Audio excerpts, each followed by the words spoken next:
Welcome to my channel. This is Magic Storytime Audiobooks, where stories come alive. Don't forget to like, comment, and subscribe to join the adventure. Chapter 24. Next day, towards night, we laid up under a little willow towhead out in the middle, where there was a village on each side of the river, and the Duke and the King begun to lay out a plan for working them towns. Jim, he spoke to the Duke, and said he hoped it wouldn't take but a few hours, because it got mighty heavy and tiresome to him when he had to lay all day in the wigwam, tied with the rope. You see, when we left him all alone we had to tie him, because if anybody happened on to him all by himself, and not tied, it wouldn't look much like he was a runaway nigger, you know. So the Duke said it was kind of hard to have to lay roped all day, and he'd cipher out some way to get around it. He was uncommon bright, the Duke was, and he soon struck it. He dressed Jim up in the King Lear's outfit. It was a long curtain calico gown, and a white horsehair wig and whiskers, and then he took his theater paint and painted Jim's face and hands and ears and neck all over a dead, dull, solid blue, like a man that's been drownded 9 days. Blamed if he warn't the horriblest-looking outrage I ever see. Then the Duke took and wrote out a sign on a shingle, so, "Sick Arab, but harmless when not out of his head." And he nailed that shingle to a lath, and stood the lath up 4 or 5 foot in front of the wigwam. Jim was satisfied. He said it was a sight better than lying tied a couple of years every day, and trembling all over every time there was a sound. The Duke told him to make himself free and easy, and if anybody ever come meddling round, he must hop out of the wigwam and carry on a little, and fetch a howl or two like a wild beast, and he reckoned they would light out and leave him alone, which was sound enough judgment, but you take the average man, and he wouldn't wait for him to howl. Why, he didn't only look like he was dead, he looked considerable more than that. These rapscallions wanted to try the Nonsuch again, because there was so much money in it, but they judged it wouldn't be safe, because maybe the news might have worked along down by this time. They couldn't hit no project that suited exactly, so at last the Duke said he reckoned he'd lay off and work his brains an hour or two, and see if he couldn't put up something on the Arkansas village. And the King, he allowed he would drop over to the other village without any plan, but just trust in Providence to lead him the profitable way, meaning the devil, I reckon. We had all bought store clothes where we stopped last, and now the King put his'n on, and he told me to put mine on. I done it, of course. The King's duds was all black, and he did look real swell and starchy. I never knowed how clothes could change a body before. Why, before, he looked like the orneriest old rip that ever was. But now, when he'd take off his new white beaver and make a bow and do a smile, he looked that grand and good and pious that you'd say he had walked right out of the ark, and maybe was old Leviticus himself. Jim cleaned up the canoe, and I got my paddle ready. There's a big steamboat layin' at the shore way up under the point, about 3 mile above the town. Been there a couple of hours takin' on freight. Says the King, "See how I'm dressed? I reckon maybe I better arrive down from St. Louis or Cincinnati, or some other big place. Go for the steamboat, Huckleberry. We'll come down to the village on her." I didn't have to be ordered twice to go and take a steamboat ride. I fetched the shore a half a mile above the village, and then went scooting along the bluff bank in the easy water. Pretty soon we come to a nice, innocent-looking young country Jake, settin' on a log swabbing the sweat off of his face, for it was powerful warm weather, and he had a couple of big carpet-bags by him. "Run her nose inshore," says the King. I done it. "Where you bound for, young man?" "For the steamboat going to Orleans." "Get aboard," says the King. "Hold on a minute, my servant'll help you with them bags. Jump out and help the gentleman, Adolphus." Meaning me, I guess. I done so, and then we all 3 started on again. The young chap was mighty thankful, said it was tough work toting his baggage, such weather. he asked the king where he was going, and the king told him he'd come down the river and landed at the other village this morning, and now he was going up a few miles to see an old friend on a farm up there. The young fella says, "When I first see you, I says to myself, it's Mr. Wilks, sure, and he come mighty near getting here in time. But then I says, no, I reckon it ain't him, or else he wouldn't be paddling up the river. You ain't him, are you?" "No, my name's Blodgett, Alexander Blodgett, Reverend Alexander Blodgett. I suppose I must say as I'm one of the Lord's poor servants, but still I'm just as able to be sorry for Mr. Wilks for not arriving in time, all the same, if he's missed anything by it, which I hope he hasn't." "Well, he didn't miss any property by it, because he'll get that all right, but he's missed seeing his brother Peter die, which he mayn't mind, nobody can tell as to that. But his brother would have give anything in this world to see him before he died. Never talked about nothing else all these 3 weeks. Hadn't seen him since they was boys together. And hadn't seen his brother William at all. That's the deaf and dumb one. William ain't more than 30 or 35. Peter and George were the only ones that come out here. George was the married brother.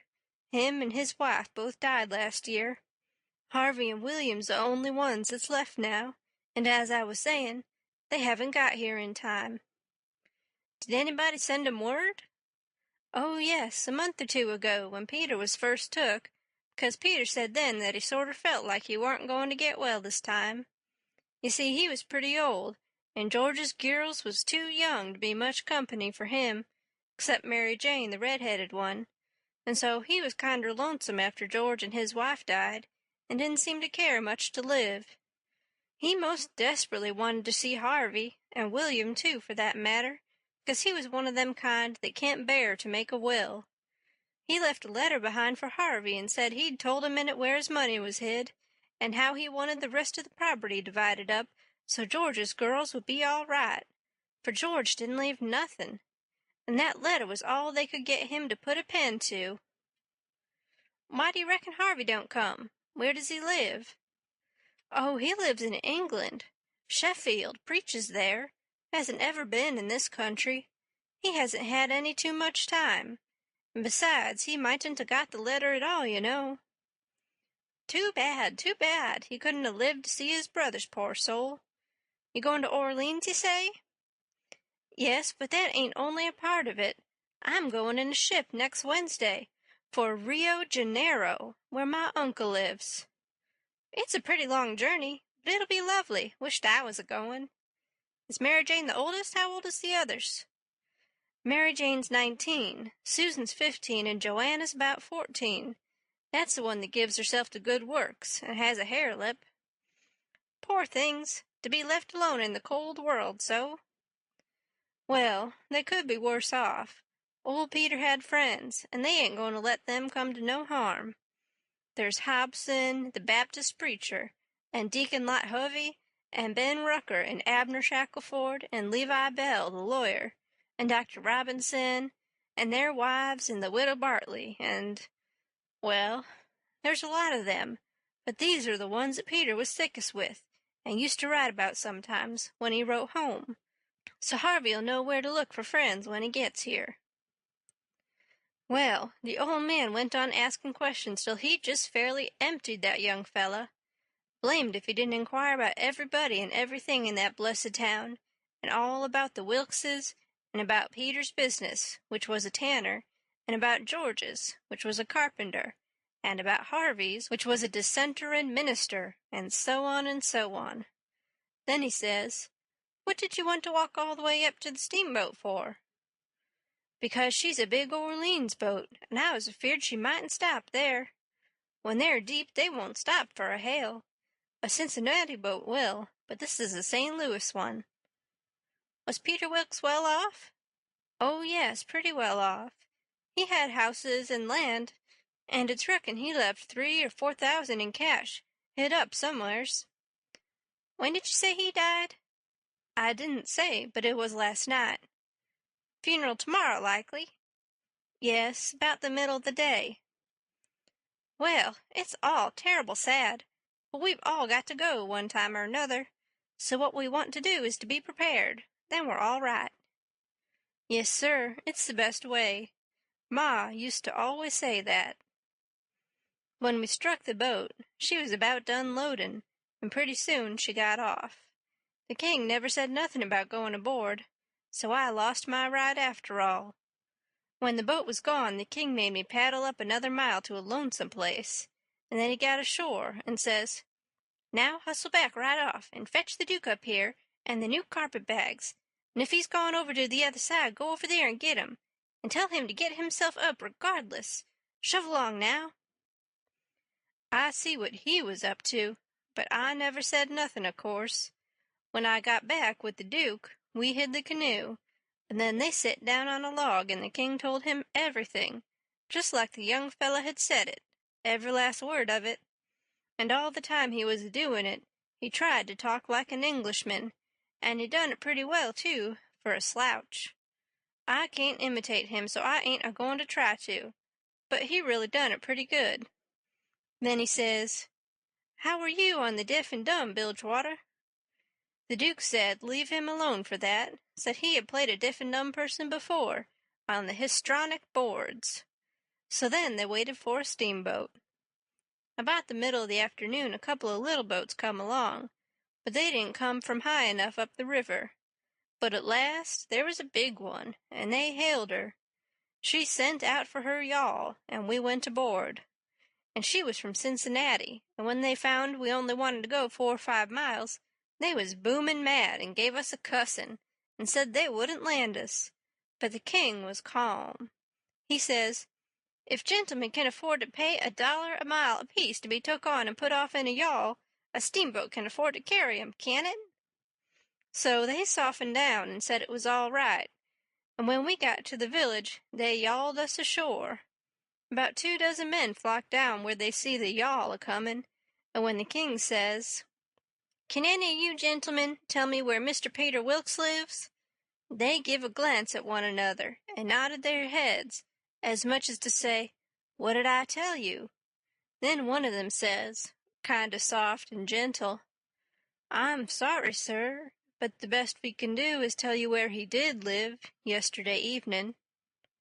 Sudden as winking, the ornery old creature went into smash and fell up against the man and put his chin on his shoulder and cried down his back and says, "Alas, alas, our poor brother gone, and we never got to see him. Oh, it's too hard." Then he turns around, blubbering, and makes a lot of idiotic signs to the Duke on his hands, and blamed if he didn't drop a carpet-bag and bust out a-crying. If they warn't the beatin'est lot, them 2 frauds, that ever I struck. Well, the men gathered around and sympathized with them, and said all sorts of kind things to them, and carried their carpet-bags up the hill for them and let them lean on them and cry, and told the king all about his brother's last moments, and the king, he told it all over again on his hands to the Duke, and both of them took on about that dead tanner like they'd lost the 12 disciples. Well, if ever I struck anything like it, I'm a nigger. It was enough to make a body ashamed of the human race. Thank you so much for watching. If you enjoyed the story, don't forget to hit like and leave a comment. And of course, subscribe to Magic Storytime Audiobooks for more magical adventures.